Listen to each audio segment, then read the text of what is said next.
आज आपण कुठे जाणार आहोत याबद्दल तुम्हाला कल्पना असेलच. तर जय श्रीराम मंडळी, स्वागत आहे आपल्या व्लॉगमध्ये.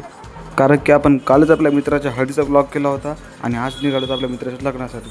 आपण आपल्या मित्राच्या लग्नामध्ये गिफ्ट म्हणून एक फोटो फ्रेम घेऊन जात होतो आणि त्यावरती आपले सर्व गँगचे मेंबरचे नाव टाकले होते. गुढी आल्याच्यानंतर भूक लागली होती म्हणून मग भाऊला म्हटलं चल भाऊ काहीतरी खाऊ घाल.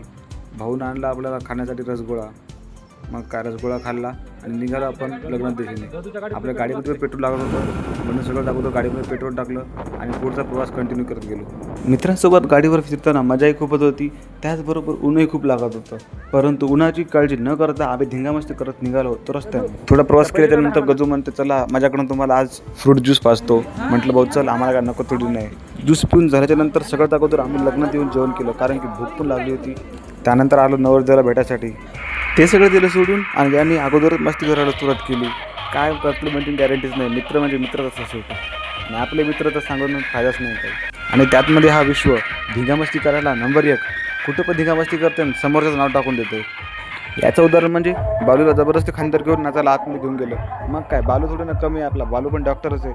नाचाला बालूने पण सुरुवात केली, एकदम मित्राच्या लग्नामध्ये माहोल करायला सुरुवात केली. त्यानंतर आम्ही आलो लग्न मंडपात. इथे येणाऱ्या पाहुण्यांची नावं घेतली जात होती, त्यामध्येच आमचं नाव आलं. आम्हाला नाव ऐकून आश्चर्य वाटलं होतं. तुम्ही पण बघा.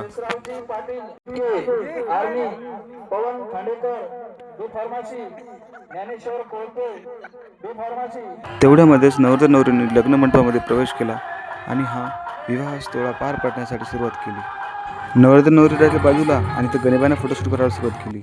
नंतर मग हन्ना म्हणे चला तुम्हाला काहीतरी पिऊ घालतो म्हणे. मग काय, लगेच हनुमानं दुकानला नेलं आणि मोठी स्प्राईटची बॉटल काढली. सगळ्यांना स्प्राईट द्यायला सुरुवात केली. तेवढ्यामध्ये शंकरला पण तहान लागली होती. मग काय, लगेच स्प्राईट घेतली आणि शंकरला पाणी म्हणून प्यायला दिली. शंकर कोमात आम्ही जोमात आणि नंतर निघालो आमच्या घरच्या दिशेने. तर भेटूया पुढच्या ब्लॉगमध्ये. तोपर्यंत टाटा गुड बाय.